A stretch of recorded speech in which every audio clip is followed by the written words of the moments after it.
All right. So welcome to session 2.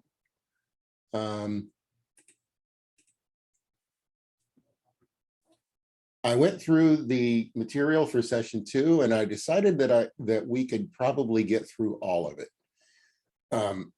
There's not as much material in each one of these sections as there was last week. So I'm going to try to get through all of it. I don't think there'll be any trouble. I'll play it by ear depending on how our discussions go. I'll play it by ear as to how far we go into each section, but I think we've got enough time here to do all of them. So the first part of this session is dealing with problems. All right. And again, there's a whole workshop that we devoted to problem solving called Creative Thinking and Innovation. There is somewhat of an overlap between that and this, but not really that much. This is really focused on the problems that cause conflict. And this is one of the things that I've learned in my personal life over the years, and that's problems tend to get bigger when they're ignored. Especially if the topic is something that touches an emotional nerve, and problems tend to build on one another. If you have a problem and you don't deal with it, you don't resolve it, the next time a conflict arises with the same person, you end up re-experiencing the earlier conflict along with the present conflict, and it just sort of builds. So here are some tips on dealing with problems. Okay, first of all, assess the situation. Think about what got us to this point. What are the elements of this problem? Meet the difficult behavior head on. Stay calm and objective, be upfront. Make it a two-way conversation. Again, use empathy, put yourself in their place, and be flexible and tolerant.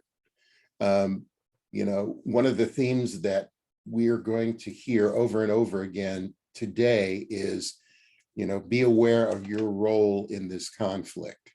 You are the one who can control and be sort of the best chance at resolving this conflict, because you're now aware of the things that cause it and what to do about it. So you can set an example.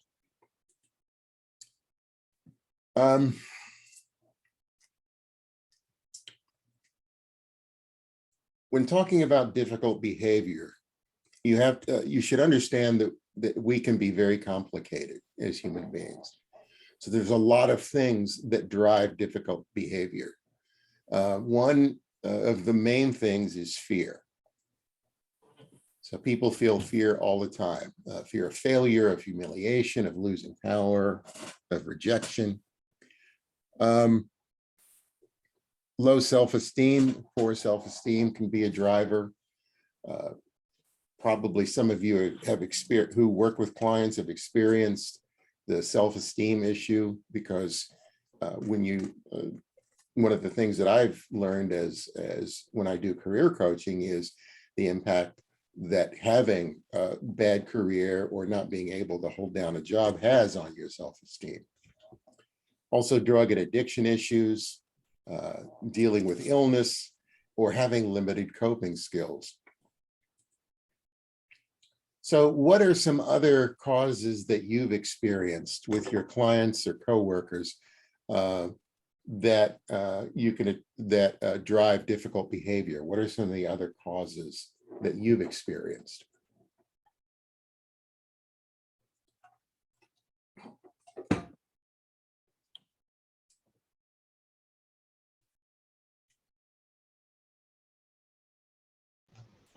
I think stress is one, especially Okay. outside stress. If they're bringing it into the situation with them, and you're not aware of what's going on in their personal life or whatever, wherever the stress is coming from, it definitely adds tension to interactions. Yeah, I'm in a band, actually, I'm in 2 bands right now, and that often comes up when you're trying to deal with the music and everything. Um, Often what's happening in your personal life, in your home life, you bring into the band situation, and it makes it difficult. It's not until you understand that. Um, uh, Being in a band is not really a family, but it is a relationship, and you get to know people sort of on a personal level, and you learn about these things that go on in their home lives. So what else?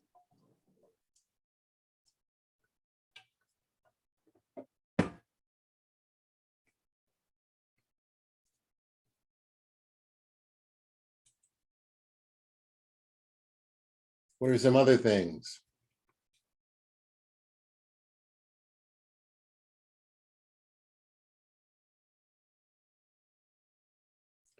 I'm gonna mention something that that I've experienced, and you may or may not have experienced this yourself.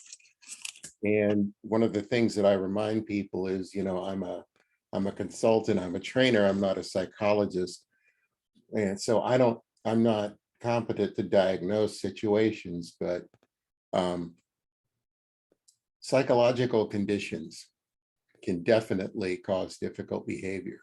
Um, uh, One of the elements of being an effective leader, I don't know if you've ever heard this mentioned before, but one of the elements of being an effective leader is having a certain degree of narcissism. Narcissism is generally looked upon as a negative trait, and it is considered, a psychological condition. If you've ever encountered people who have narcissistic traits, you'll learn that they don't feel guilt the same way that non-narcissists do. Sometimes they've learned that lying gets them where they want to be, and so they will learn to be effective liars. And it's these things can be real drivers of conflict. Because if somebody lies perpetually, you learn you can't trust them. And if you don't have that trust, then if there's no mutual trust, that can really be a driver for difficult behavior. What are some other things?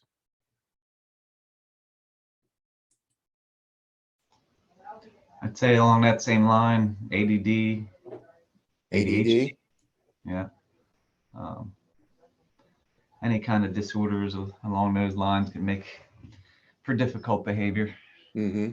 especially in children.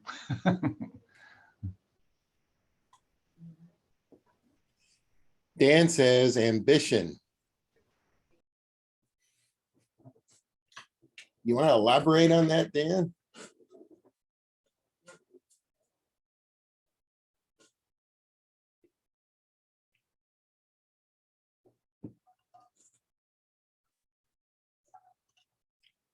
When someone wants to prove themselves or climb to the top, or elevate their situation. I guess it depends on what they're willing to do in order to achieve that.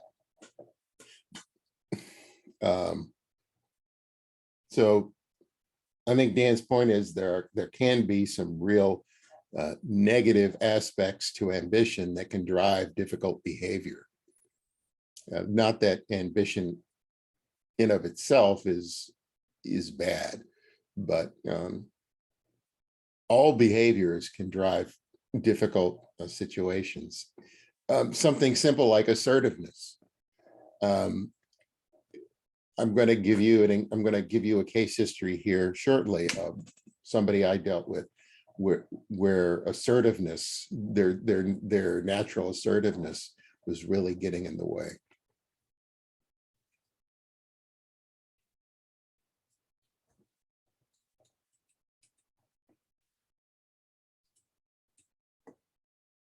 So what are some of the characteristics of others that make them difficult to deal with? So what is it about, let's take ambition for an example here that Daniel put out. What are some of the characteristics of somebody who's ambitious that might make them difficult to deal with?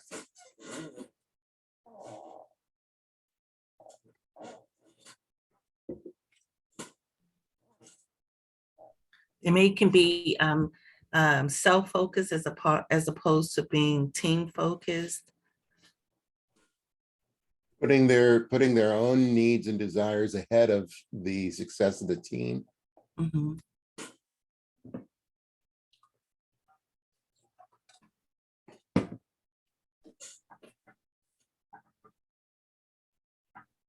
If you're part of a team, then by definition, the way it's supposed to work is that when the team succeeds, everyone succeeds. It's possible that an individual can figure out that they can succeed without the team or at the expense of the team.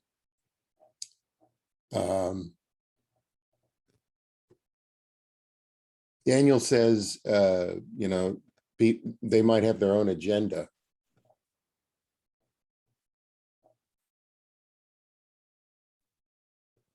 Have you ever dealt Sandy, with? this is Alan. I think they lack a buy-in as well. They're very individualistic and they really don't buy into the team concept because they're doing their own thing. Mhm. And that can be really detrimental to the team in many, many ways. That's a good point.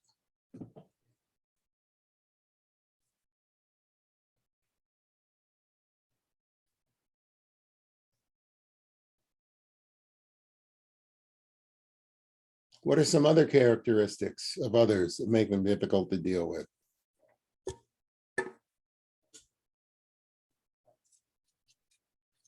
One of the things that we encounter in the workforce center that makes our customers difficult to deal with is that someone comes into the workforce center and they want to apply for employment online and they just can't do it. They don't have the skills. They get very, very, very stressed out. They get very vocal. Sometimes we've had them pound on the table because they think the computer is slow. They just can't do it. So in general, they lack the skills to really accomplish what their goal is to do, and they can't do it. And they become very, very difficult. They lash out at us. They get emotional. Very definitely so. Very emotional. And they can't control their own emotions. That's true. That's true.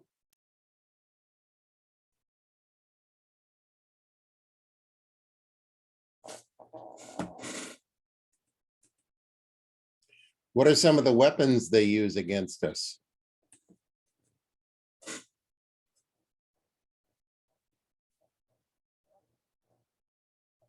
Alan just said, they become very emotional. They lash out. And sometimes their reply to us is, well, don't you offer a basic computer skills class? And if so, or if you don't, why don't you? And typically we don't. And they get frustrated with us because someone hasn't taken the time to show them, or they lash out at us because we don't have the time to do it for them. And we're not supposed to be doing it for them. So, they use that weapon against us. Why don't you help me? And we try to do the best we can, but we can't apply for work for them. They have to do it themselves. Right. Do they have access to any basic computer skills training? We don't do it at the workforce centers. The libraries do it periodically, but You know, Sandy, I think even the libraries have stopped doing it. Wow. Yeah, it's really something that sometimes can be very demanding of the customer. They want to learn, but they just have not been able to find a basic computer skills class to help them. This last bullet here, how many of you are familiar with the 80-20 rule? Where 80% of 20% of something is generates 80% of the value of something.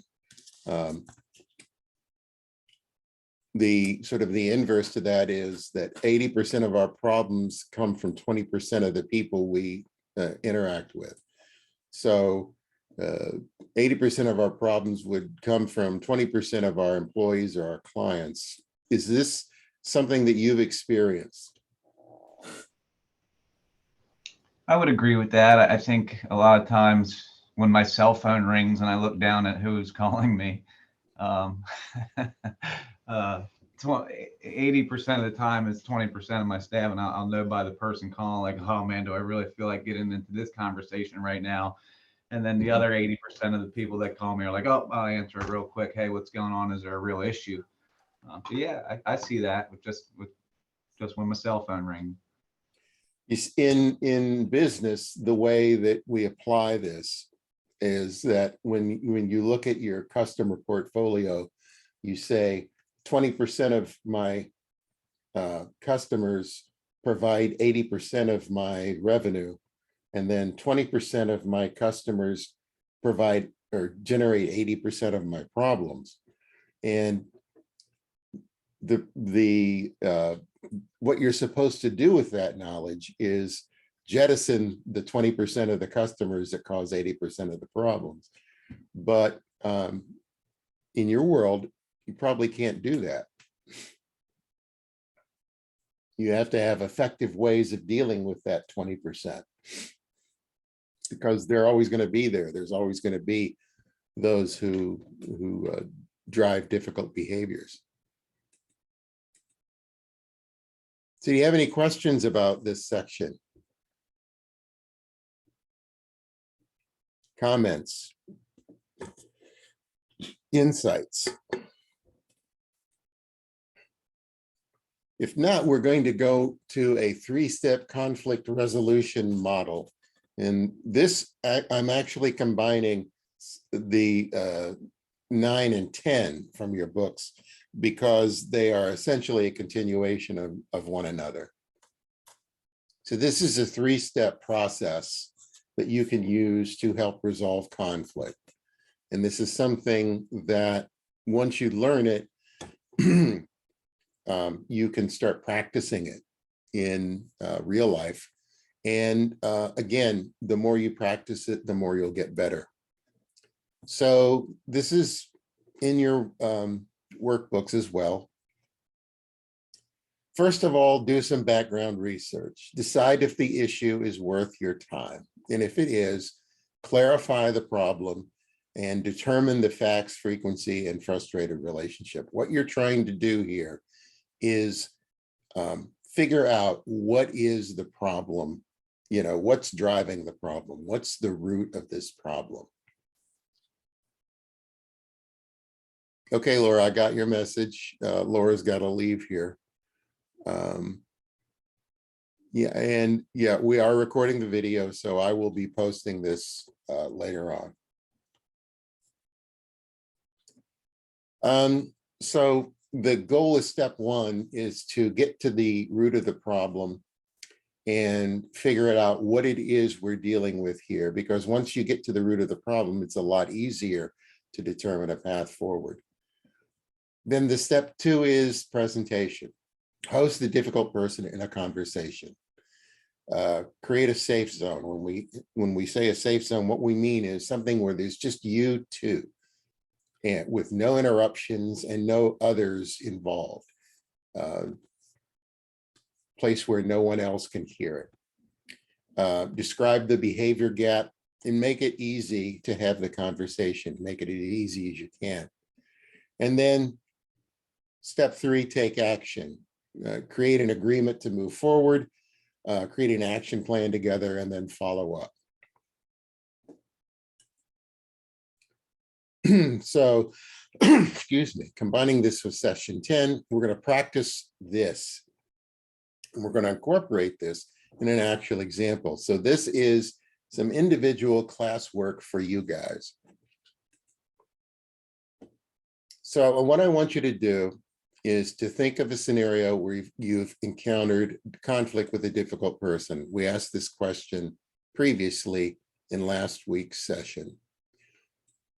I want you to use the 3-step model to map out the circumstances and come up with sort of a way you could have dealt with that using the 3-step model.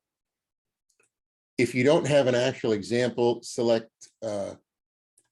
someone you know that you don't have to deal with, just a difficult person that you've encountered, something from home, or just create something entirely fictional. And what I'm going to do is I'm essentially going to let you guys have about 15 minutes. You've got your workbooks there. You can use your computers or whatever, and lay this out, lay out sort of the way you would deal with this.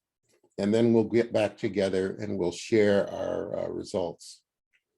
So I'm going to mute myself and step away and let you guys have time.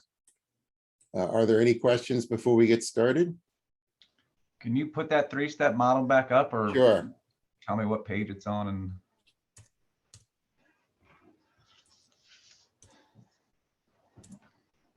I'll keep this up here.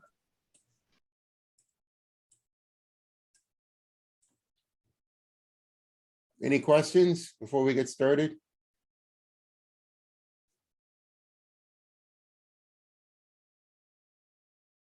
All right, go to it.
Does anyone need more time? Hasn't quite been 15 minutes yet.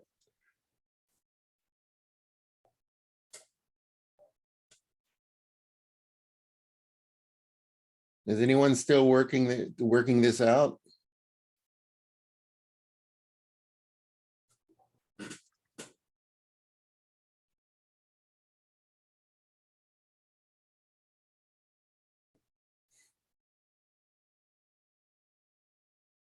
Okay, if not, let's just go ahead and start talking about, what we did here.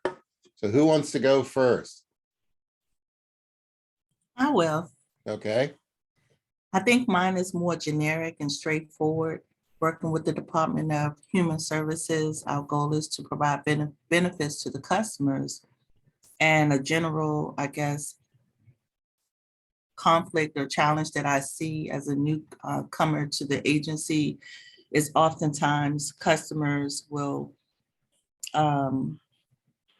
have challenges with meeting timelines, so their benefits may be in jeopardy and different things like that.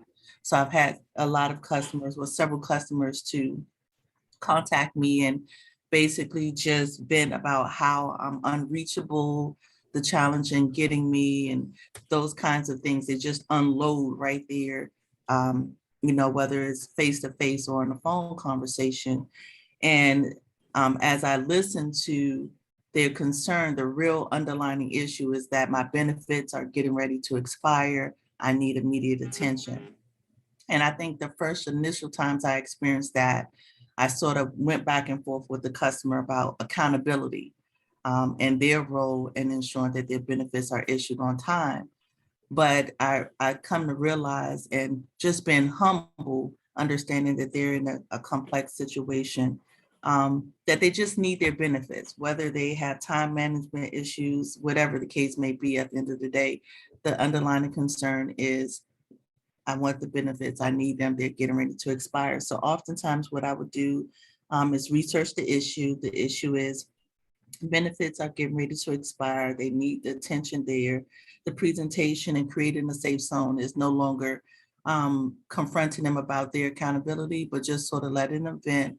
Then, sort of restating the concern of, I see your benefits are about to expire. Let's just focus on that, and get that taken care of. So that sort of brings a level of humility on both parts.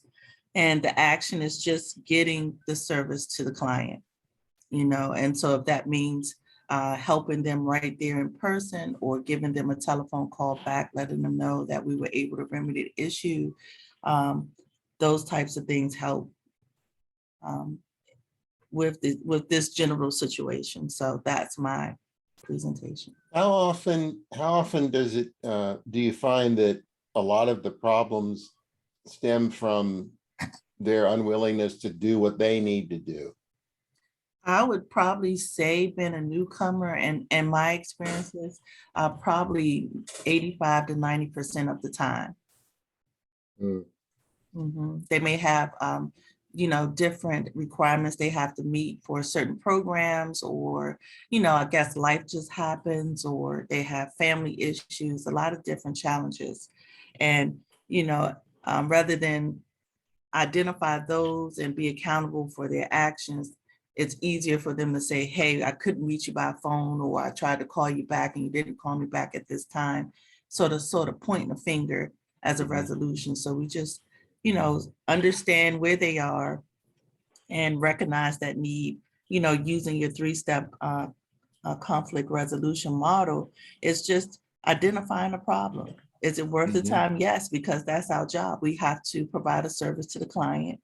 So we need to create that safe zone and help them to understand that we're here to meet that need and taking action. And maybe after the services are rendered, oftentimes what I'll do is just let them know or reiterate, these are the requirements that are necessary to ensure that your benefits, are issued on time or not interrupted. So it seems like to me that step 3, the action plan, and the follow-up. It seems like to me in what you're describing there, that becomes sort of the crux of the issue. Because if they're not doing the things they need to be doing, that drives more conflict. Mm-hmm, mm-hmm. Indeed.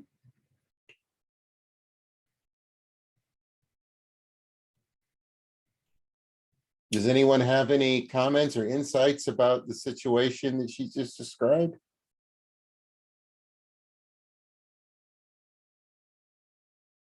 Do any of you have the same situation with your clients?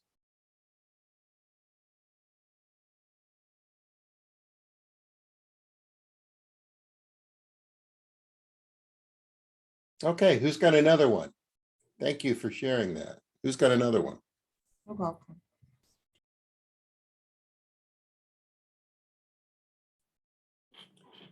Sandy, this is Alan. Okay, A few weeks ago, I had an employer that came into our office and they were very, very insistent upon the fact that we have not been supplying applicants to them to fill their jobs. And the jobs are warehouse jobs. It's a small warehouse. And because they don't have the applicants and can't hire people, that's putting an extra workload on the existing workers, and it's causing a lot of stress. So the employer was very vocal in the center of our office, wasn't belligerent or indignant or anything like that, but was just very frustrated. So obviously was very quick to identify what the problem is. And then I asked him to meet with me in a separate room, and we talked, and we hosted the meeting such that it was in a more comfortable environment. And I told him what our services were, that we weren't a staffing agency, but that, you know, we had heard the same concern from other employers, and we were doing the very best we could. So then I went on to step number 3, and he and I developed an action plan where I would get the job openings from him, which I did, and I would advertise the job openings for him, invited him to our job fairs, and would send him applications or resumes of those folks who were interested. And then most importantly to him was a follow-up, because he didn't really expect a follow-up.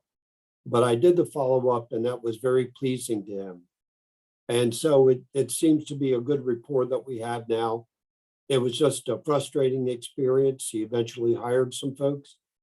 And so, again, I still do the follow-up. this is really interesting because there were a couple things in what you said that that gave me some insights. Would anybody else like to comment before I do?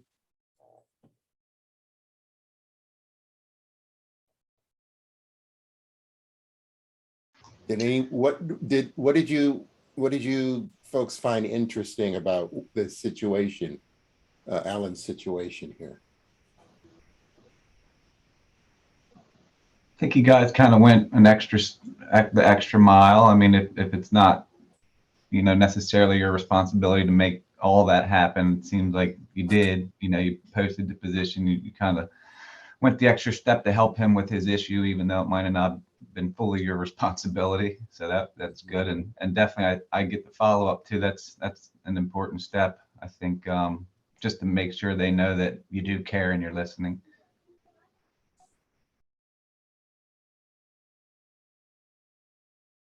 Thank you. Does anyone else have an insight or a reaction to this?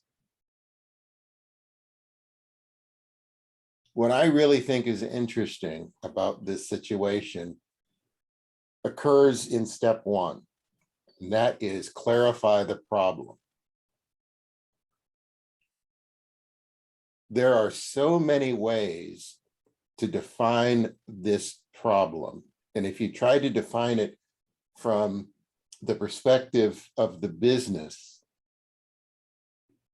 versus Alan's perspective here, because, you know, one of the things that Alan said is, you know, we're not a staffing agency. So clearly one aspect of the problem is that Alan's client perceives that they're a staffing agency. Alan's client perceives that they provide a service that they don't necessarily provide. And it speaks to the general relationship between the business and SWIN, so, it seems that that relationship lacks clarity or lacked clarity. Another aspect of the problem here is, does the business understand what the overall labor market issues are that prevent them from getting people, getting applicants, getting candidates? And what is their perception of how SWIN can alleviate those problems? Because the thing that Alan didn't, elaborate on this particular thing, but what we don't know here is, the types of warehouse jobs, I assume they're like entry level to where they don't require a lot of training or certifications or anything like that in order to fulfill the role. So people could, apply for the jobs and there would be work for them. But also, what are they paying? How does the current labor market, the conditions in the labor market impact what they need to be paying in order to attract people? So that this clarifying the problem here seems to be a very complex thing. And Alan, I'm wondering, how deep into that do you guys go? Well, one of the things that you mentioned is certainly something that we go very deep into, and that's to correct the issue that we're not a staffing agency, that we do the very best we can. I provide all the services that we can that we afford employers and job seekers. But we just don't have a database of job seekers that we can pull from to send to employers, because typically, our job seeker numbers have gone down after the pandemic began. Mhm. But anyway, another point that you brought up is certainly a very valid point. The employer mentioned that prior to him coming in, looking for applicants, number one, they didn't do any advertising or haven't done any advertising of their own as far as their jobs are concerned. They typically in the past have relied on employee referrals, and that has worked for them. But for the present situation, that isn't working for them. And he went on to say that in the past, they've never really had turnover problems, but now that they're starting to have some turnover, and with the competition in the county being so tough with all the warehouse distribution companies, he's finding it very difficult in this current environment to get applicants, because they're applying for the big box company, big box warehouses, and people are not really applying for the small liquor distribution warehouses and things like that. Rate of pay obviously was an issue. He was certainly astounded when I told him that there were employers in Cecil County around him within a 10-mile radius that were paying over $19 an hour. And he was talking about paying $15. So all those factors, we really got into the weeds on that. And he really understood when he left what our position is and how we can help him. Mm-hmm. But again, going back to what Clayton said, the follow-up was so very important, because when he walked out of the office, I think he had the feeling that things would just fall from that point in time and would drop. And when I follow up with him periodically, not to be a pest or anything like that, he's very appreciative of that. Sometimes he responded, sometimes he doesn't. But when he doesn't respond, then he lets me know later on that he was busy or he just didn't have the time to respond back to me. So we have a dialogue. Mhm. So And that's this, important. this seems to me that the real the real way to resolve this conflict is for you to sort of take on the role as a problem solver for him. If you can help him get through this problem, and it sounds like that you took a lot of steps to inform him and make him aware of things that he wasn't aware of, that he Yes. should be aware of, as if he didn't understand the labor market, the local labor market. That's right. Wow. And you know, sometimes the employee referral process is a great way to recruit, but that's not the only way. And if that's what you've been accustomed to doing, if that's the only way you've been accustomed to doing it, then you need to get in step, and you need to advertise and so on and so forth. Need to do some social media, things like that. But I think showing someone empathy, he didn't really expect us to be empathetic. I think he expected us to go immediately on the defensive by saying, well, you know, this is not what we do, and sorry, we can't help you. You know, that's the end of the story. But we didn't do that. Obviously, we extended our services, and that helped to alleviate some of the problem. Excellent. Does anybody else have a comment about this? Insights?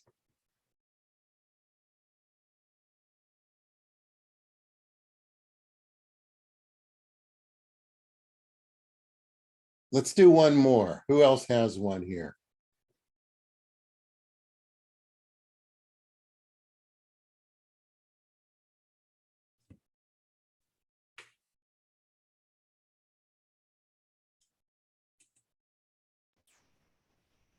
I can share one. Mine kind of went back to your 80-20. So I have a guy that's been doing business in our pool for a while, actually, since before I got here with the college, and he runs a swim program. And I have recently been tasked with making more money in the pool because we've had some expenses, a $60,000 rooftop unit. We had some chemical issues. We had to rebalance the pool and spend a lot of money doing that. And so I've been asked to see how we can maximize space in the pool. And I had, from the president's office, sent me a relationship they have with British Swim School that they wanted to try and get them into the pool. So, you know, it was just deciding, like, if I'm going through the steps, the issue is definitely worth my time. It was something I was tasked to do. The problem is I knew my other instructor that has been there was going to have, you know, he was going to be having to share time in the pool with something he's used to having all on his own. And then, you know, I knew that would kind of make him frustrated. So I reached out to him and let him know, like, hey, here's what's coming down the pike. And I just wanted you to know.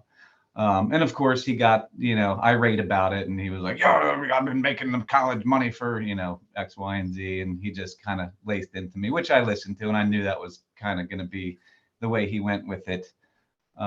You know, so I did ask him, you know, if he wanted to have a conversation with my boss and me, you know, if he wanted to just talk to me about it, see. And so we chatted on my cell phone on the weekend about it. So that was kind of that safe space for him to kind of get it out there. And I guess if I'm understanding this correctly, describe the behavior gap, is that kind of the way, you know, where I'm coming from versus where he's coming from, if that's what it is. You know, I tried to explain to him, look, you know, your program has been great. It is actually had kind of been dwindling in numbers, and I'm not trying to bring in a program that's going to directly compete with you. If anything, it's going to help you because it's a feeder program into what you're already doing. So British Swim School does survival courses for younger kids. He does stroke conditioning and stuff for the you know, elementary school and up. So it's kind of the preschool to elementary school with British Swim School, and then elementary school to high school with his program. So I think it's kind of more of a feeder program than a competition, you know. So, you know, just trying to relax him a little bit and, you know, let him know, look, this is a starting program for them. You've been here. They're only going to get 1 lane. You'll still get 5 lanes. It's a 6-lane lap pool. So kind of creating an agreement and an action plan. We are just now kicking off, so the follow-up is still to happen. But I feel like it's kind of going in the right direction from where it started with the initial conversation. So I guess we'll see how it goes from there. So how does he feel now? They just started and they only conflict on 2 nights. So last night was the first night they conflicted with, well, not conflicted, but worked together. So I haven't heard anything from him yet. When I got in today, and I will follow up with him later on. So that's part of the follow-up. I assume no news is good news from him because he calls me all the time when he has his issues and everything. So I think he might have realized, hey, this is probably going to be good for me. She's got younger kids all the way up to where I'm starting. And then, if they can graduate out of her program, they would ideally come right into his program. So it's not really a competition. It's more, hey, keep an eye on what they're doing and where they're offering and develop a relationship with the people from British Swim School. I'm not saying they're not going to expand their programming at some point, but if you start a good relationship with them now, they're less likely to compete with you on the same nights. Mm-hmm. I hope. So when you back to step one there, clarifying the problem, how would you define the problem that you were having to deal with there?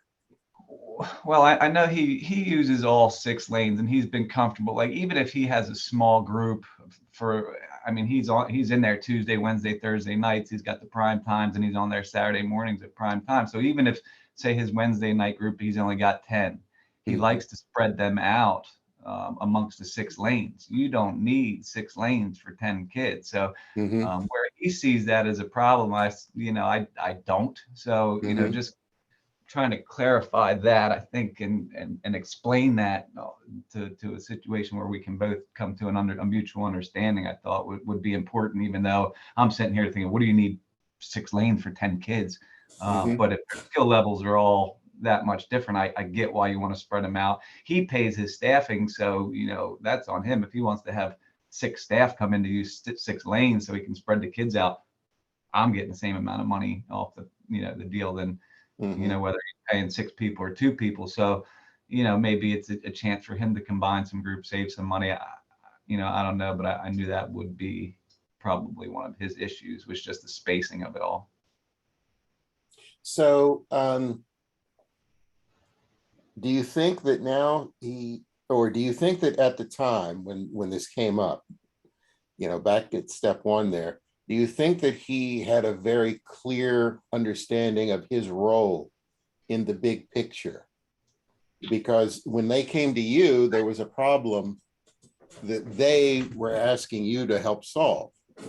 Right. I think he's got a false reality going on. If I'm being honest, I think he thinks his program brings us buku's amount of money, and it doesn't. I mean, we pay him a commission off every student.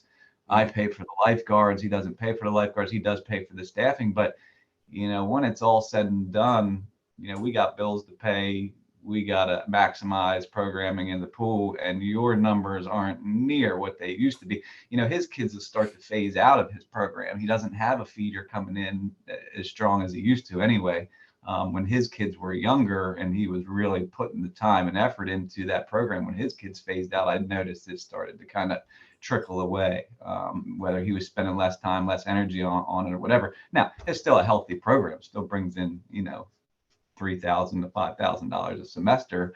So I'm not shaking, that's not the issue, but British Swim School's paying that in rent, and they're giving us a cut of their overall tuition and fees. So and they're donating scholarship towards their nursing program. So when it's all said and done, we have to make room. And like I said, we're being tasked with making a lot of extra money. So we got to find space somewhere to maximize programming. Mm-hmm. And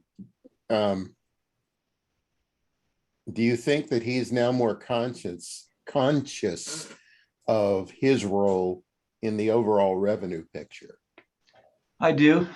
He actually, when that topic came up with numbers kind of cut down, I showed him the enrollments. I printed everything out, the enrollment reports. I didn't have the revenue report, but the enrollment report alone, shows where you were when you started to where you are now. And I think he knows he needs to do something, and this could be the opportunity to get that feeder back. When he was more in the swim world, following his kids around the meets, he had that grassroots kind of marketing to get new people into the program, which he lost somewhere along the way. And I think so that to me, that you're laying out there again, I keep going to the clarify the problem thing. It would be interesting for me to understand, as you know, as he's managing this program, how he previously defined success. Did he define success in that if I take the students that I have and I get them through, and if they all pass or whatever, then I'm successful? Did he look at the dwindling number of students as a measure of, hey, something's not going right here? No, I think he bases his success off retention and retention alone, and the relationships that he builds with the families that he already has. The families you already have think you're great. I think you're great. I think you do a good program. But if you're not, you're retaining the families as they move up. But then there's nothing coming in. So I think the retention and the feedback that he gets. Is what he's basing it off of.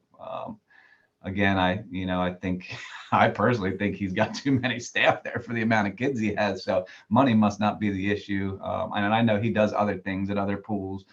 So I don't know how that offsets, but he is I only got 6 in this class, but I have 23 in this class. So, overall, we're still making the college. And over the years, it's over the years is what I keep hearing. But I'm focused on year to year. I'm not over the years. So I get tasked with a new budget every 12 months. So, that's kind of where I'm coming from. And again, that's, the behavior gap. I think, if I'm explaining where I'm coming from versus where his reality is, it's 2 different places. So. Yeah, I mean, there is, to me, a definite link between the problem itself and the behavior gap, because the problem sounds like to me it is what was driving the behavior gap. If you both perceive, different ways of measuring success, and if you both have different goals, then that almost, by definition, creates a gap. It's like a minefield, because your boss could look at his program and say, wow, this isn't successful at all. Look at the dwindling students and everything. But then he can look at it because of his set of goals and say, hey, we're performing great. Everybody's happy. Everybody, I've got good relationships here, and yeah. So yeah, I see a definite link there between the problem and the behavior. Does anyone else have any insights on this?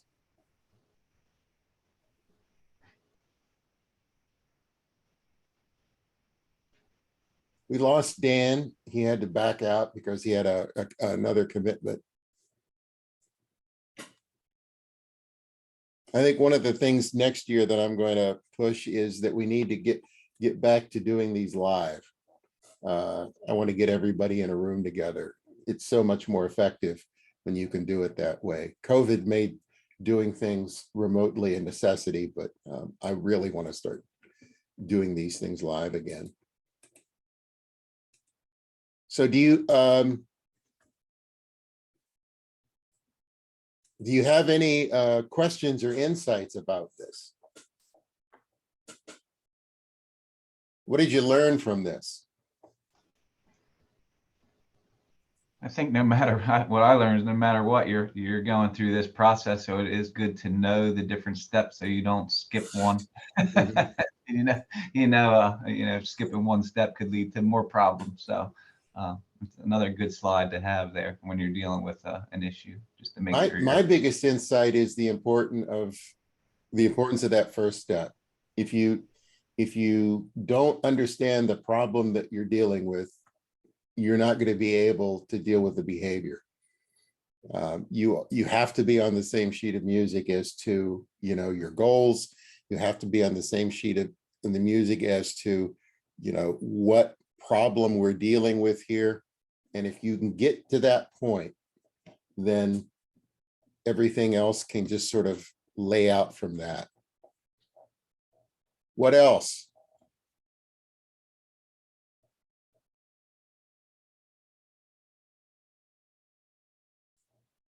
Matt, Andrea, Brianna, what do you think?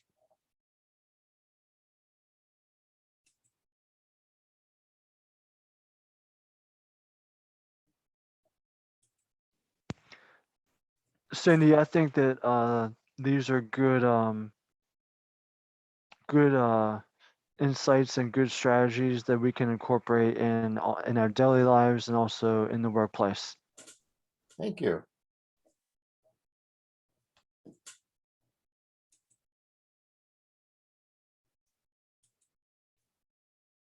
We're moving pretty fast now. I like this.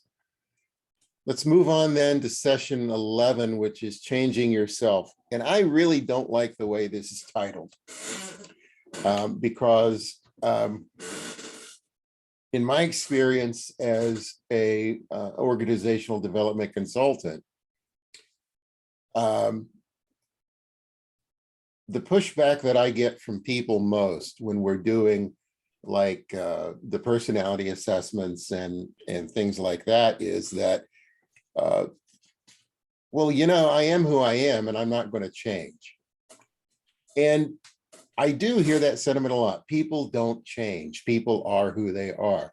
And I tend to agree with that. I would have titled this session Managing Yourself. Because if you know, you are who you are, and who you are brings a lot of strengths into the equation.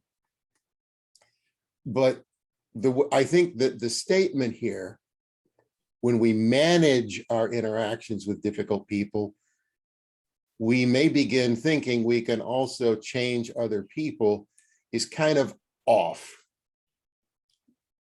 When we manage our interactions with difficult people, we can maybe begin to change their behavior by getting them to manage their interactions. It's very difficult for you coming into a situation like this, where you are now going to have training and you're going to have now some skills, additional skills and insights that you can bring into relationships. It's very difficult for you to be the one who's always now managing the relationship.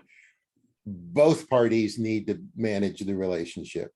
So the more you can help with what your insights and the things that you know, you're not really changing other people. You're teaching them to manage the relationships just like you're managing the relationships. Good first bullet point here. We know we cannot change other people, but we do have control over our own thoughts and our own reactions, okay? We can change our reactions to other people to help improve relationships. And we also have the ability to influence other people's behaviors by reinforcing the behaviors that we want repeated and ignoring the ones that we don't want repeated.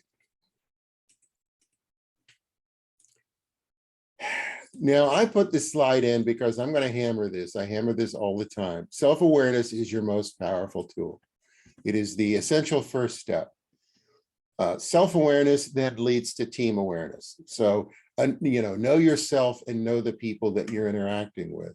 And understanding the behaviors and motivators that you bring to the situation is an essential aspect of self-awareness and self-management.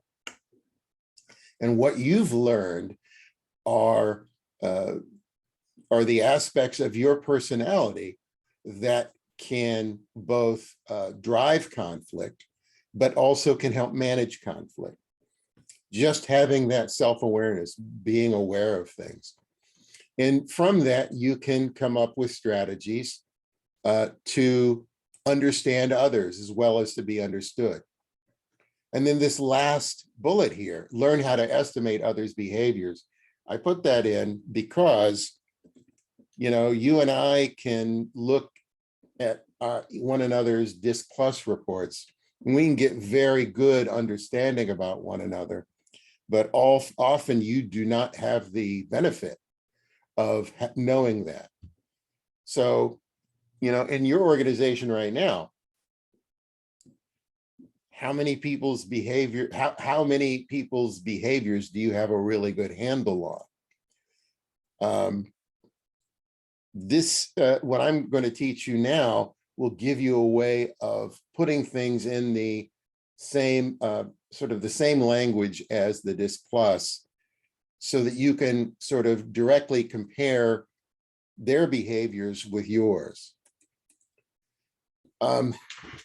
I sent you a handout yesterday that is essentially this chart, and it's sort of a cheat sheet for estimating others' behaviors. And this is a two-parter here. The first part here on the top is a tool that you can use to estimate their highest, most dominant behavior. So it uses the chart that we looked at that had extroverted and introverted at the top and bottom, and people-oriented and task-oriented at the right and the left. So think about a person that you know who you don't know their DISC report. Are they more extroverted or introverted? So let's say the person you're thinking about is more extroverted. Okay, that puts them in this row. Are they more people-oriented or task-oriented? If they're more task-oriented, then now you've got a estimate that their number one behavior is a high D. Okay, so this is a very quick and dirty way of doing it. It's a way of coming up with the behavior that really drives them. A more effective way is to look at the emotions that they convey in their interactions with you. And this is more a way of guessing all four. So if you, each one of these behaviors has an emotion associated with it. So think about a person. Who would like to be a volunteer of some? I want you to think about somebody who you interact with all the time, but you don't know their DISC.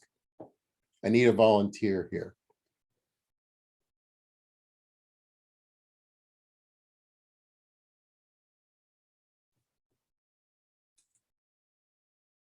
I need a volunteer. Who would like to be a volunteer? Maybe somebody who hasn't spoke. Or maybe someone who has. I'll do it. Okay, Clayton. Okay, who are you thinking about here? Oh, my boss. Let's think about my boss here. Okay, this is good. Doing this with your boss is really effective. I like this. Okay, so let's look at the D. The emotion we associate with high D is anger, or if you're always, you know, driving towards solving problems, you look at problems as obstacles in your way and you want to get them out of your way. So that can often come across as anger. So is your boss quick to anger with a short fuse or slow to anger with a long fuse? She's slow to anger with a long fuse, definitely. Okay. So what we now have is a theory that she's probably low D or lower D. The emotion that we associate with interactive is optimism and or trust. So they tend to be more optimistic and more trusting in their relationships. So is your boss more optimistic, positive, and trusting, or more pessimistic and skeptical? She is definitely a high I would say. Okay. So more optimistic, positive, and trusting. Stabilizing, the emotion that we associate that with is actually non-emotion. High S's tend to not show their emotions as readily. They feel the same emotions everyone else does, but they tend to not show it. So is your boss harder to read emotionally, or do they show whatever they're feeling? Say she's hard to read. Hard to read. So Yeah. high S. And then the emotion that we associate with the C, the cautious, is fear. They, in their conforming with plans and procedures and things like that, it creates sort of a comfort zone. I'm really comfortable and effective working in these plans and procedures that I know very well and I trust. If I have to deviate from that, I don't want to do that. I'm afraid to. So is your boss a sort of respects rules and does things by the book, or are they more of a freewheeler that breaks rules? This is a tough one because I feel like she definitely respects the rules, but I don't feel she's necessarily always by the book. If she thinks the rule needs to be broken, we can break it, and she'll. I think maybe the more of the respect of the rules is because she's kind of new, maybe too. So it's a hard gauge there. She might be right in the middle of those two, but Could be. to say she's willing to break some rules if it means, if we can back it up and here's why I think it'll work and we can explain it, I think she'll break. So what you've estimated here is low D, high I, high S, and maybe middle C. How does that compare with your results? It's pretty similar, actually. So how do you guys, can you guys work together effectively? Are there any we do. The only problems I have is that she has been tasked with doing stuff outside of our department, which takes away from our department, but not her fault. So that would be my only issue. I don't have any other issues with her, as a matter of fact. Who here has sort of a difficult relationship with somebody in the office who would like to go through this exercise with?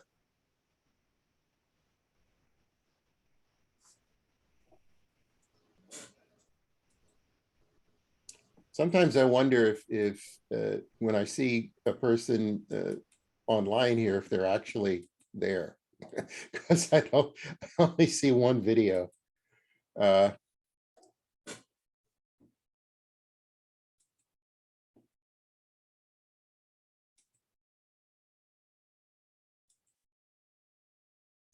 Who has a relationship that they would like to diagram using this?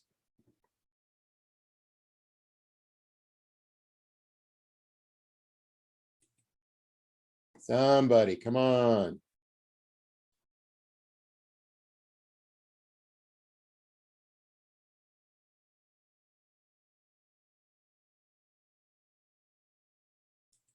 Okay, I'm going to call on somebody here. Andrea. Are you there? I am. Okay. I would rather just observe and listen. Okay. Okay, that's fine.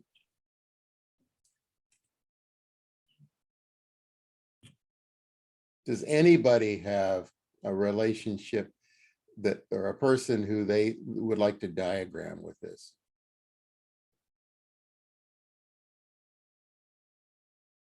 I know Alan had to drop off temporarily, so we've lost Alan. This was really effective, a really effective way of dealing with a boss that I ended up firing, because once I understand where we were different behaviorally, and then also I understood, I knew him well enough to understand the way both of us think, and the gaps there as well. I realized that my relationship with him was hopeless and I needed to fire him. So I ended up moving on. So I want to give you a case history of how we can manage ourselves and actually modify our behaviors based on, now we understand how what we bring into the equation can be causing problems. So I had a client who came and said, I'm not really getting along very well on my team. People seem to not like me. I seem to be causing problems and I don't understand why. So I would like for you to do a personality assessment and tell me what you think. And so I said, okay. So we did personality assessment. Turns out she was high D, high I. Now, something about the combination of high D and high I, if you go back to that kite chart that's in your report, you'll see that D and I are associated with extroversion. This is true. High Ds and high Is tend to be more extroverted. Also, though, they can be more assertive as well. And it turns out that my client is also very assertive. And she, the way this would manifest itself was when they got together in a group. When they were meeting and they would talk about a problem that the team was facing, she was always the first one to talk. And she didn't want to talk about the problem. She wanted to talk about the solution. So in other words, she was saying, this is what we should do. And it was her behavior that was sort of short-circuiting the whole process. She didn't want to discuss it, so there wasn't any discussion. And this drove conflict because, as we know, there are people who, on the team who might be more introverted, who might not speak up and say, well, before we go to a solution, let's talk about the problem. They would keep it to themselves. And over time, this sort of built up. And so people started dreading coming to these team meetings because they knew what was going to happen. They knew that she was going to short circuit the issue. So once she understood this about herself, she said, this is a problem and I now understand what the problem is. So I'm going to do something about it. Now, I did not coach her to do this. This is something she did on her own. Once she understood how her behavior impacted the team, during team meetings, she said, I'm not going to say a word, and I'm going to let at least 3 people talk before she did. So when people understood that, they were more willing now to talk during the meeting, to discuss the problem. And it wasn't until at least 3 people gave their insights was she willing to speak. She became a lot more aware of, when we're talking about the problem, we still need to talk about the problem rather than go to the solution. And once she did this, people understood, hey, she's getting it. She's really getting it now. And it immediately had a positive impact on the team. And I actually did a workshop with her team after this, where she got up and she explained, this is how this is what I learned about myself, and this is how I changed my behavior.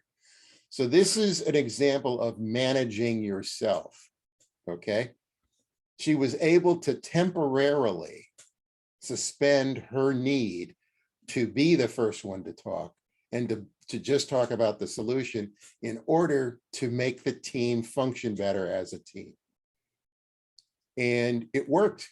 It worked. It drove the conflict level in her team down substantially. This is an example of self-management that comes from self-awareness. Any questions about this? Has anybody experienced this themselves, this type of thing?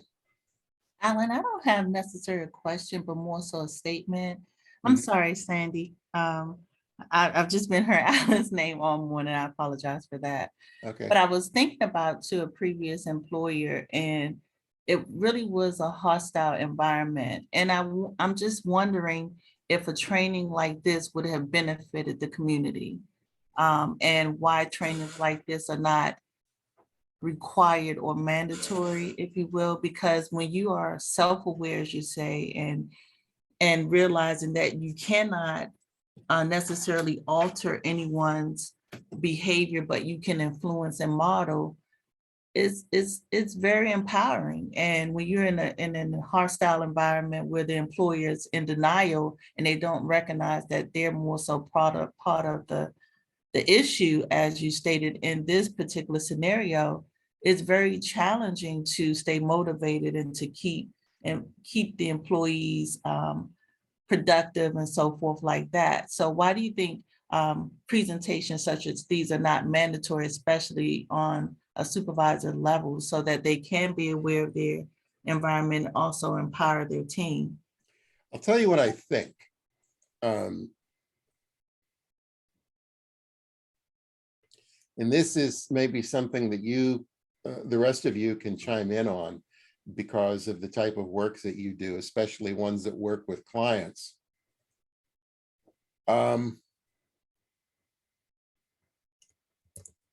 Why are people hired for a job? Let me just frame it that way. Why are people hired for a job? My experience is that people are hired for a job based on their technical ability and their experience. So if you look, at a job posting, we're looking for these qualifications. We want you to have this certification, this degree or whatever. And we want you to have at least 3 years experience or whatever. And then you assess candidates that way. But then we end up firing people for a totally different set of circumstances because they lack certain what some people call soft skills. I call them professional skills, but they lack emotional intelligence. They lack interpersonal skills. They anything ranging from just something simple like that to something really extreme like they have no empathy whatsoever. They're sociopaths or whatever. And so there is not a general acknowledgement that these professional skills like, conflict resolution or dealing with difficult people or emotional intelligence or creative problem solving or strategic thinking, there's not a general acceptance that these are essential to success. And one of the reasons that they're not is because it's very hard to say, if we train our people this way, what's the payback? What's the benefit in conflict going down? What's the benefit in providing a better level of customer service? What's the benefit? What's the tangible result of having a team that works together effectively? I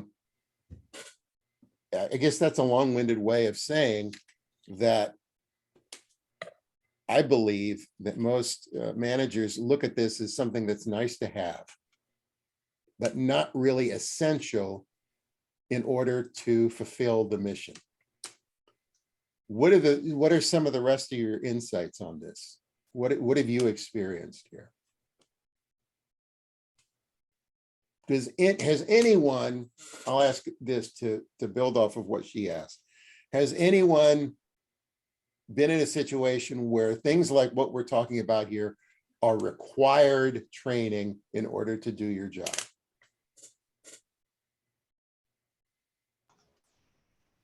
this was not required, but it was recommended. Mhm. But when you think about team effort, when you think about bottom line, where employees are leaving and then you have to rehire, retrain, all those different things that you have to invest, I would think that you would see a platform like this essential, because if people are walking out the door, they're being non-productive, they're not giving their best effort to the team because of hostile environments and because of employers that are unaware of their behavior.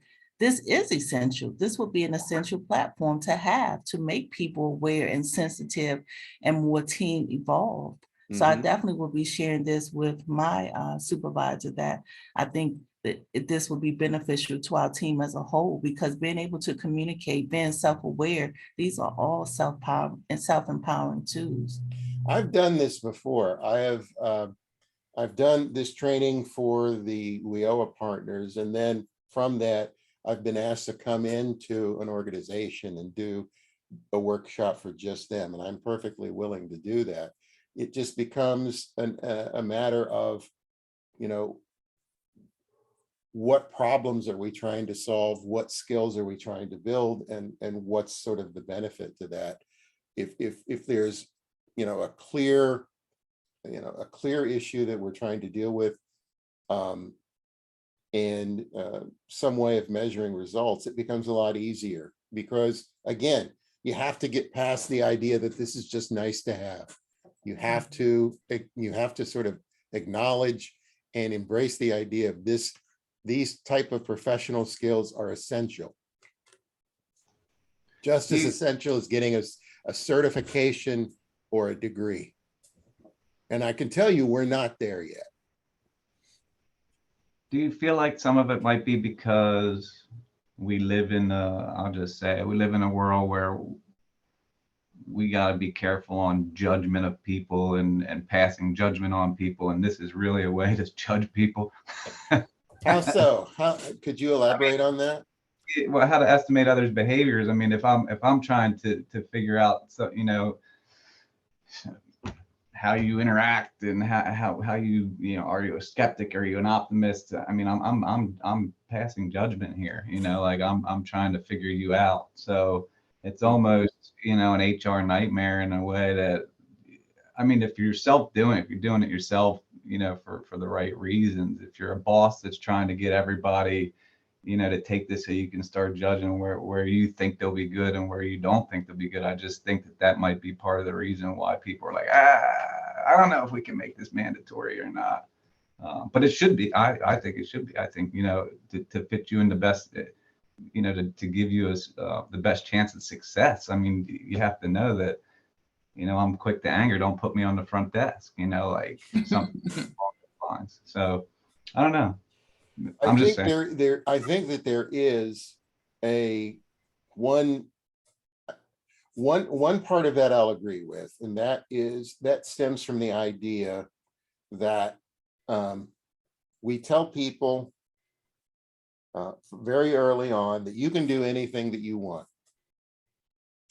Nobody can tell you what you can and can't do. You could be successful in whatever career you pick. And I just don't believe that's true.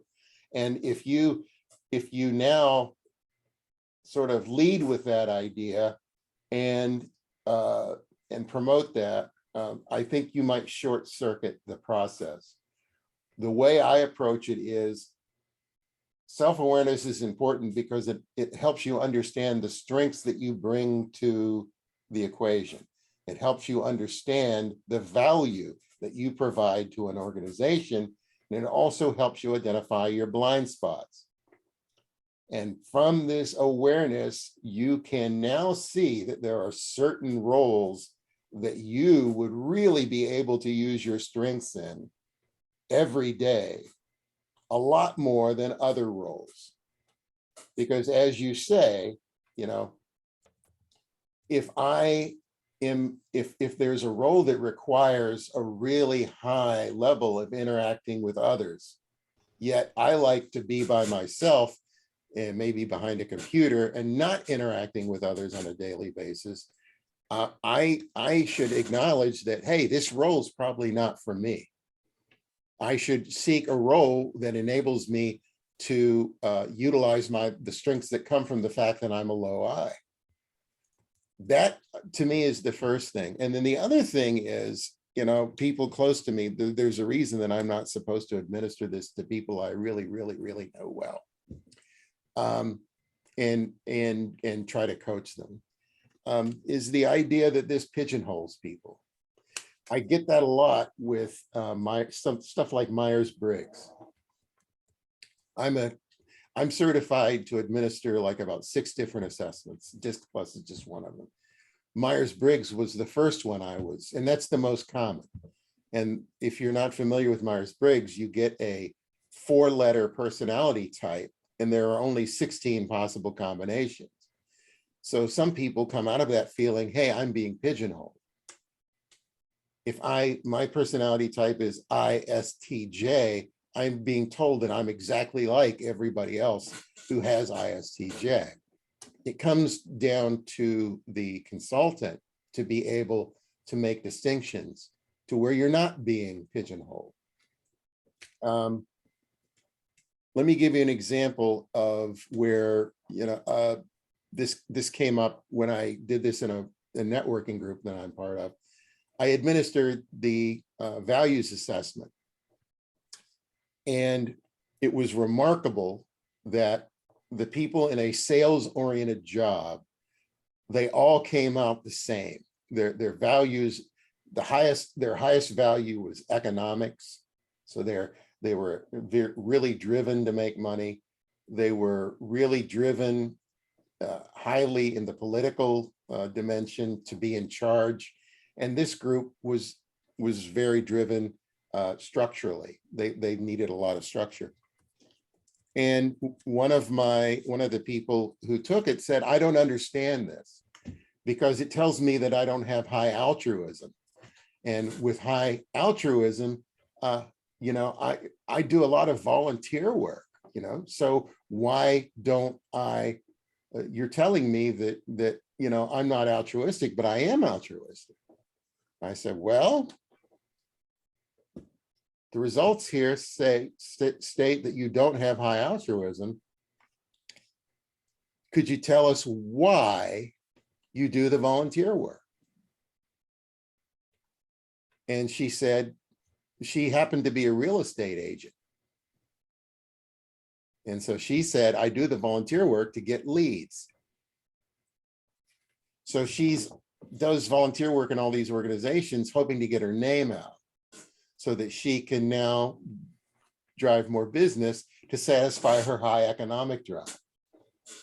So that, you know, you might feel like you're being pigeonholed, but it's having those conversations that dig down into your behavior and into what motivates you, that these things really come out. And it's not easy. These things aren't easy conversations to have sometimes, especially when you're delving into things like self-esteem. Let me loop back to the original question. Why don't we do this? Why don't I just say this? I'm perfectly willing to come in and do it for your organization. If you feel there's a value in having your team do this, I'm perfectly willing to come in and do it for you.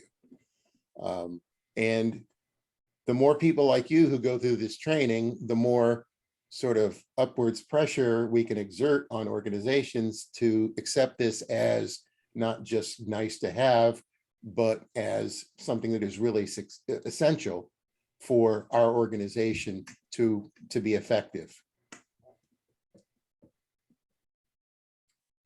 Does anybody else have any insights on this particular matter? No, again, I'll say I do agree with this for your team, and I would probably have a third party administer it, just so there's no, like I was saying earlier, like you're trying to pass judgment on, you know, if someone comes in and you do it as a group building, I think that's a better delivery method, if you will. Yeah, it is very, you know, the conversation on passing judgment, you know,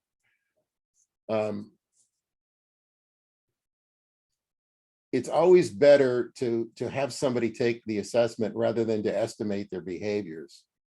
I give you the tool to estimate behaviors just because in reality, if you don't know what their DISC report is, you need that kind of tool so that you can better understand how to manage your interactions. But ideally, if you could sit down there and compare your results, you could have a discussion. It's an open way to a discussion that is non-judgmental. Because now you can say, hey, I understand now the strengths you bring to the team. You're not just being a jerk. You're bringing these strengths to the team, and I bring these strengths to a team. If we can understand how to manage our relationship better, we can be that much more effective. This is a good discussion. I did not expect to have this discussion, but it's a very good discussion. Thank you for asking that question. So negative versus positive interactions. This is another way we can learn to manage ourselves. So this is an example of a negative interaction. Why can you never do the invoices the way I want them? And then the bookkeeper says, because you keep changing your mind on how you want them done. And the manager immediately gets defensive and comes back and says, no, it's because you don't listen to me, okay? This is a very negative interaction. It's headed nowhere. So what could we do to turn this into a positive interaction?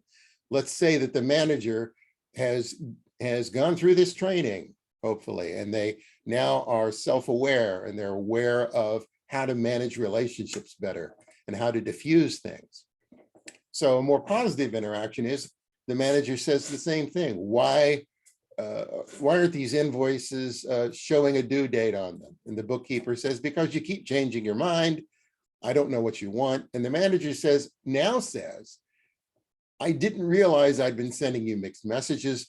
What are the contradictory instructions I've given you? So now you are opening the door to a resolution in a way that says, hey, now I now understand, where you're coming from, and I'm taking a step in your direction. I'm willing to change and make an improvement on my end to help you do your job better.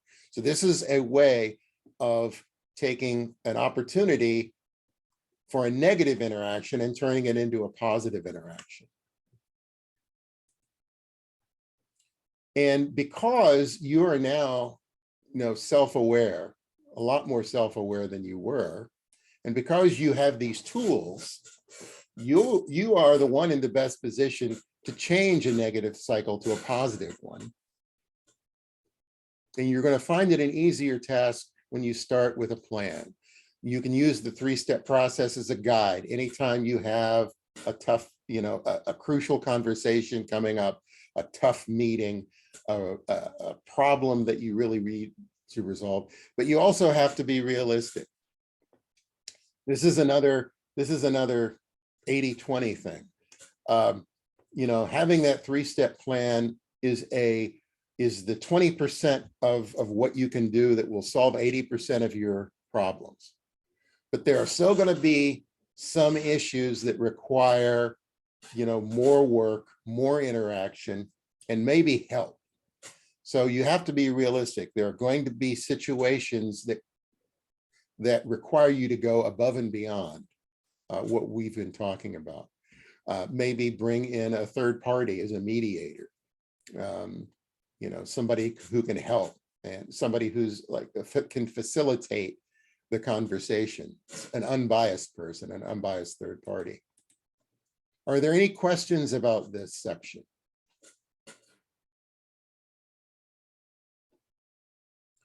We're going really well here. We're going right on schedule.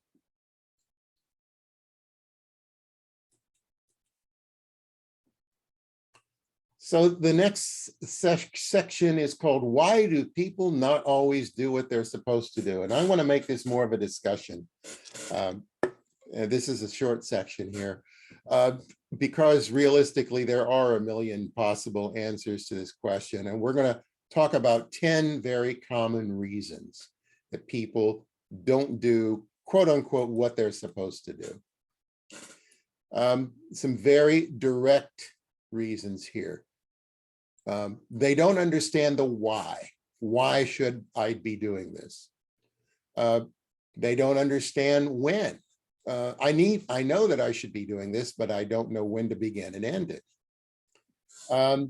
They know that they're supposed to do it, but they don't quite know what all they're supposed to do. They know they're supposed to do it, but they don't know how to do it. Maybe they thought they were doing it, but they really weren't. Maybe they thought your way would not work and that their way is the best. I'm going to make a confession about myself. I'm very driven to do things my way. I really like doing things my way. Some of you are that way as well because you took the values assessment. And if you go to the individualistic dimension of that, if you have a high individualistic, that means that you too are driven to do things the way that you like to do them. You want to do things your way. And people with a high individualistic will tend to want to do things their way, so that if you come in and try to micromanage them and tell them exactly how you want it done, that's probably not going to work. So they might be, doing things their way because that's just the way that they're driven. Maybe they thought what you wanted them to do wasn't as high a priority as something else. Maybe there was something else that's more important. Maybe they're not motivated to do it because they're not rewarded for doing it and they're not punished for not doing it. Maybe there are other things that they are rewarded for doing or punished for not doing that are more important to them. They're rewarded for not doing it or they're punished for doing it. Boy, I hope this doesn't come up very often. But, in a certain situation, I could see that somebody might be trying to short circuit things and, reward them for not doing it. Boy, that would be perverse though. And then finally, they didn't think they could do it. They lacked the confidence or the ability to the level that they didn't think that they'd be successful doing it. What are some other things that you might want to add to this? Because, there are a million different things. What are some things that you've come up with?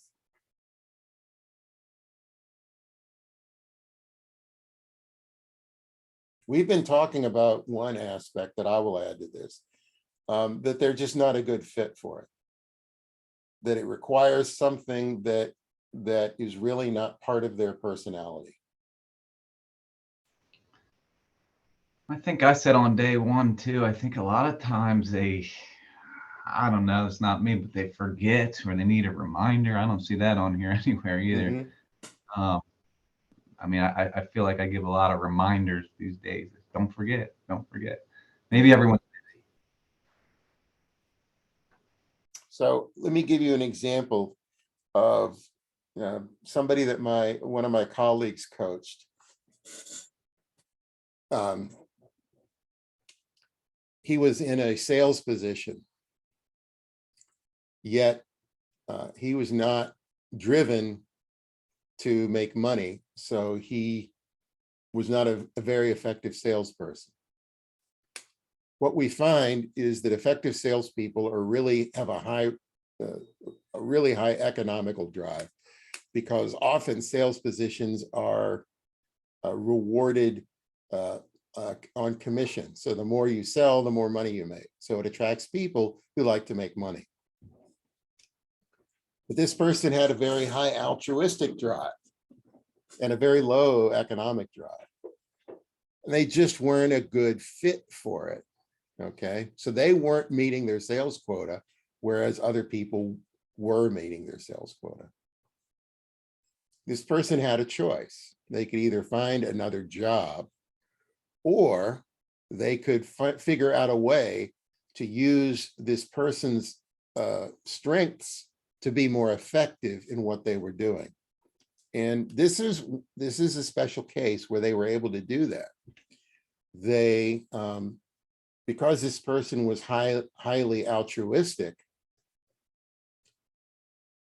it really was an asset for selling what they were selling. And what they were selling was heart defibrillators. So the reason that this worked well with this person is he liked the idea that, hey, we're selling a product here that saves lives. So for him, it was simply a matter of redefining what a sales quota was. For a run-of-the-mill salesperson, a sales was, I sold a unit and I got this commission. So when I made a sale, that's 1 unit sold. But once he realized that he could redefine it, this particular person was able to say, if I sell a unit, I save 2 lives. And so in redefining it, based on what motivated them,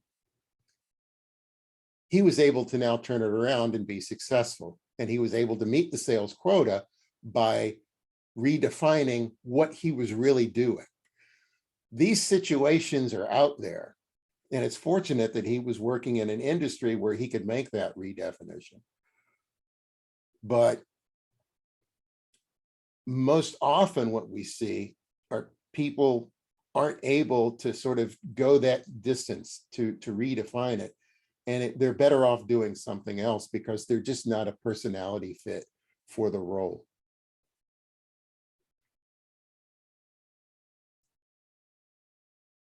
If you were in a role that required a high degree of altruism, yet you had a low altruism, every day would be a stress for you. I coached a nurse who had a very low degree of altruism. I was really curious as to how she got into the industry or the business or that profession in the first place. I just assumed naively that all nurses needed to have high altruism. I was wrong. I coached people who are client managers for at-risk clients who were very successful with a high degree of altruism, but weren't so successful with a low degree of altruism. So it's things like this where you start to learn, hey, these are the essential strengths that you need to have going into a job versus this is who I am. It was very liberating for me to understand that there are certain jobs that I just can't do. And understanding why.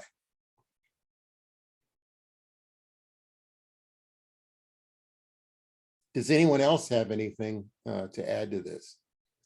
What are some other reasons that you see?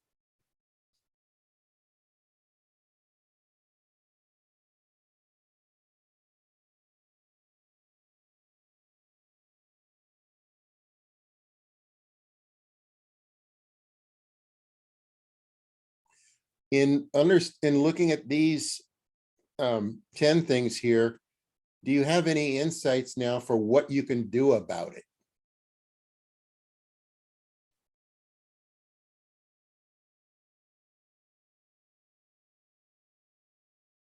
For instance, what's the cure for not understanding why they should do something? If you were going to give somebody a task to do, how can you cure each one of these?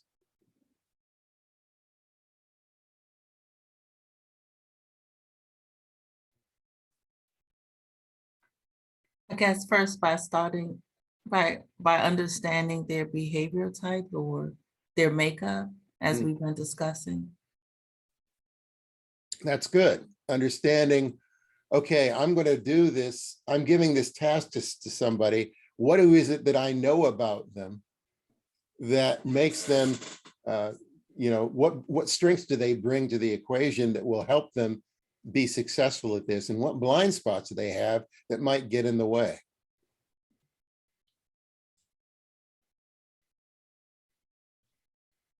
So can you come up with maybe a plan or a process from knowing these things on how you initiate, this situation with a person. In other words, I've got this thing that needs to be done. I would like this person to do it. What do I need to include in my communication to make sure that I deal with these potential problem areas?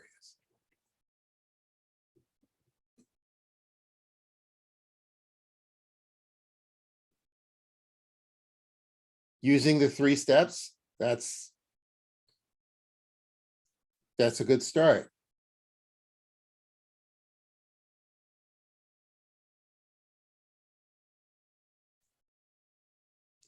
Let me give you some insight just from looking at this.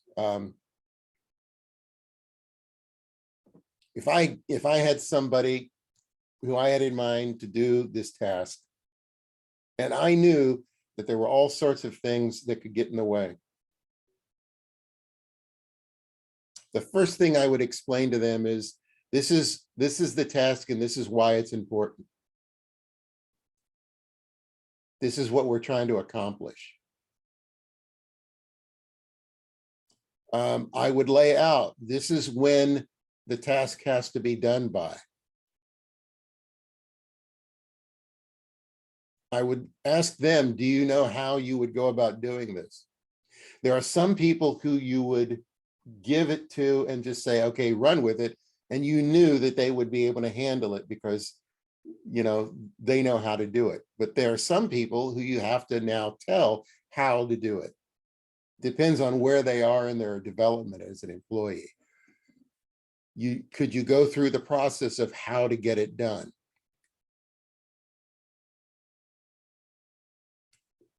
Do any of you work with people who are very independent and you can just give them something and they run with it and it gets done and everyone's happy? How many of you work with people who are like that?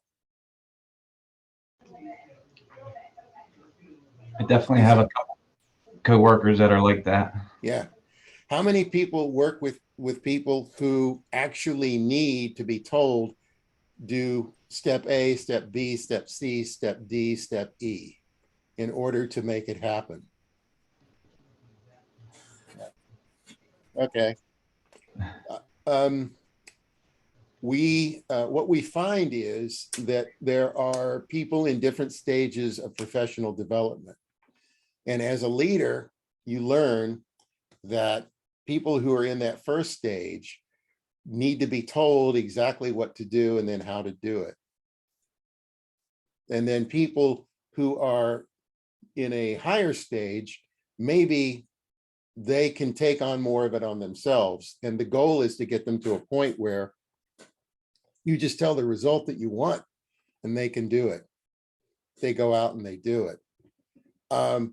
It also depends upon that variable of individualism. How there are people who have low individualistic drive who can be told, do this in this particular way. And there are people who have very high individualistic drive who say, get out of my way, just let me do it. I know how to do it. So there are things that you can do to, knowing that these are potentials. You can do things when you initiate the project to alleviate some of these just from the very get-go.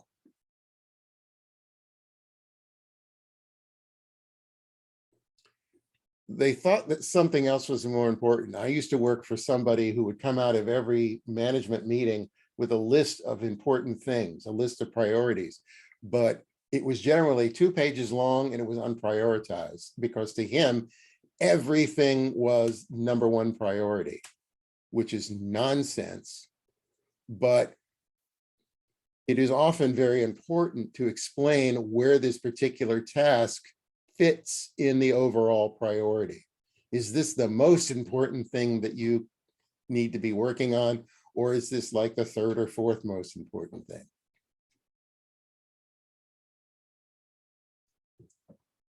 Are there any questions about this?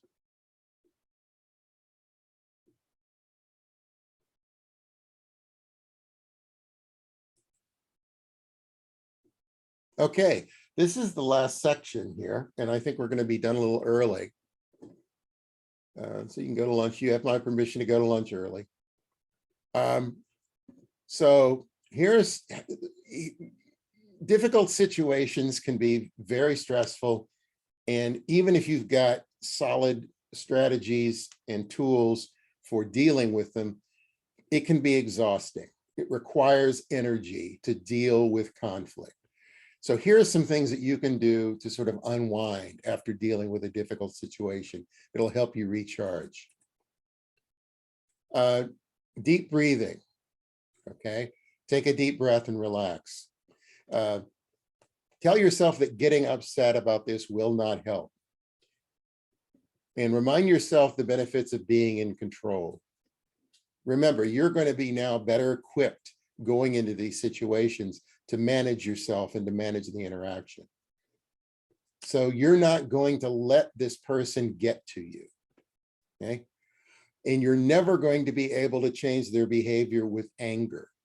All it will do is upset yourself and make the situation worse.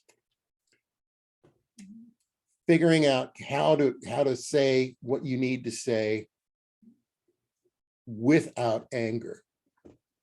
Stay very calm. Don't use sarcasm. Don't use personal attacks. Don't use judgments. Stay calm and relaxed. Keep in mind that there's no right or wrong here. We just have different needs. No matter what's said, you go into this interaction knowing that you're a good person. You're going to stay rational. Anger won't solve everything. You know, you might be the only adult in the discussion, you know, while you're staying calm and managing yourself, they might be looking foolish and upset. Okay. Just, you know, you need to be able to let that happen. You know, don't let people push you into losing your cool. If you need to take a time out and, you know, cool off and then come back later and deal with it. Always, I mentioned being rational about it. Some situations don't have good solutions. You might be confronted with a situation where, hey, this is one of those situations. You can't get bent out of shape about it. Think, hey, this is just a hassle. Nothing more, nothing less. You can cope with hassles. Remember, you are getting better at this anger management stuff because you now have tools. You got angry, but you kept the lid on saying things you'd regret. That's progress. So understanding how to manage your anger. So if people, you know, look to push your buttons, hoping for a negative reaction, you're going to disappoint them because they want you to get angry and you're not going to. Keep in mind that you really can't expect people to act the way you want them to. You hope you can, but you can't really expect it. And don't take things so seriously. Are there any questions?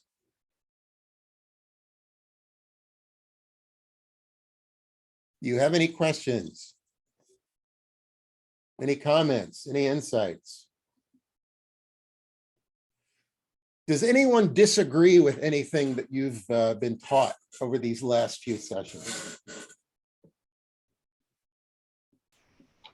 No, but one thing I would add to that last list you had up there is also try to remember to not take things personal, especially at work. Right, it's difficult sometimes, but don't take things personally.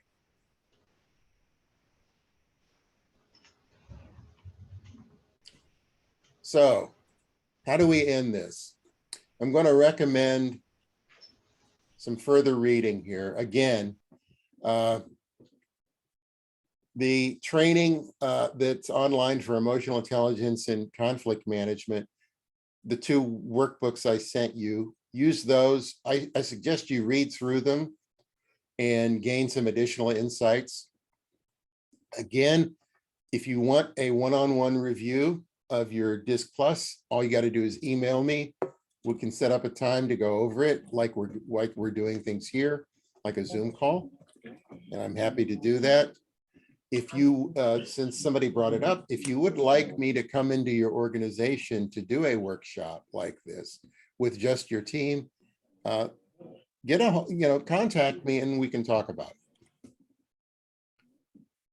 Andrea. Sandy, I did the disc back in January, Mhm. and I emailed you and asked you to let's meet to discuss it, but I didn't hear from you. Is there any Oh, way I'm we? sorry. I'm That's sorry. okay. Is there any way we can set up an appointment? Because I would still like to discuss it. I apologize. No problem. Let me, yeah, we can do that. We can, you just let me know when you're available and we can set something up. Next week is good for me. Look at your calendar. Just email me, look at your calendar and. Okay.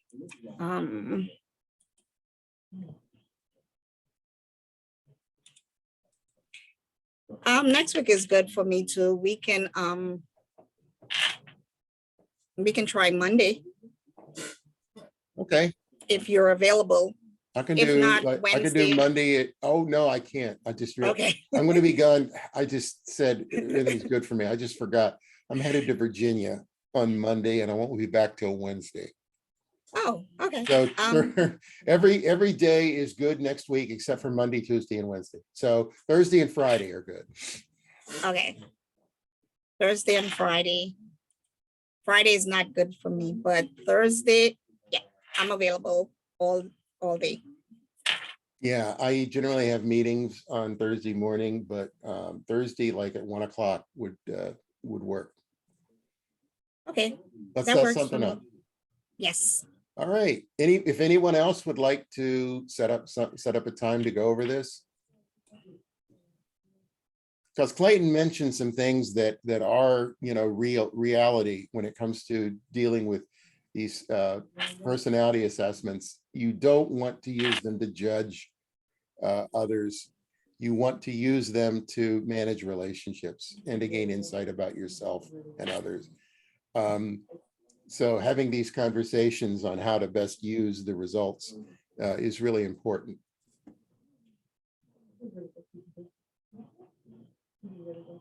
If there's no more, if there's no more things you need to talk about, let's send you off to lunch early. And I thank you for your participation. I thank you for being here, and I hope you take away some really valuable things from this training. Hopefully, you can start putting these things to good use.